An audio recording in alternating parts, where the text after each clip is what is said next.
Қайырлы күн, Дил. Здравствуйте. Қазақстан Республикасының ұлттық музейіне қош келдіңіздер. Ең басты туынды бұл тұңғыш президентіміз елбасы Нұрсұлтан Әбішұлы Назарбаевтың суреті. Бұл суреттің ерекшелігі суретте көрсетілген қақпаның қос қанаты Қазақстанның соңғы жылдарынғы барлық оқиғаларын бейнелейді.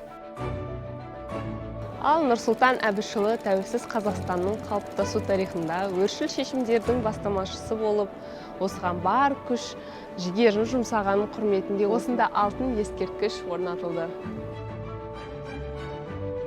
Қазақстан үшін таң ғажайып нәтижелерге айналған 30 жыл ішінде біздің спортшыларымыз 72 медаль жеңіп алды. Оның ішінде 15 алтын, 21 күміс, 36 қола.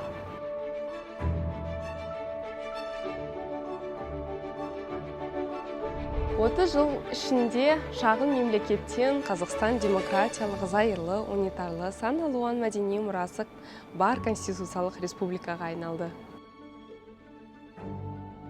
Қазақстан аумағында Байқоңыр ғарыш аумағы бар. 30 жылдан бері ғарышқа ұшқан ракета аз емес. Байқоңыр аумағынан ғарышқа тұңғыш ұшқан Юрий Алексеевич Гагарин болса, ал тұңғыш қазақ ғарышкері Тоқтар Аңғарбайұлы Аубакиров болған.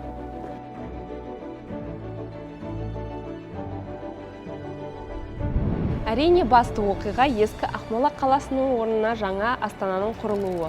1994 жылы 6 шілдеде Қазақстан Республикасының жоғарғы кеңесі Астананы Алматыдан Ақмолаға көшіру туралы шешім қабылдады. 1998 жылы 6 мамырда Ақмоланың атауы Астана болып өзгертілді, ал қазір елордамыз Нұр-Сұлтан болып аталды.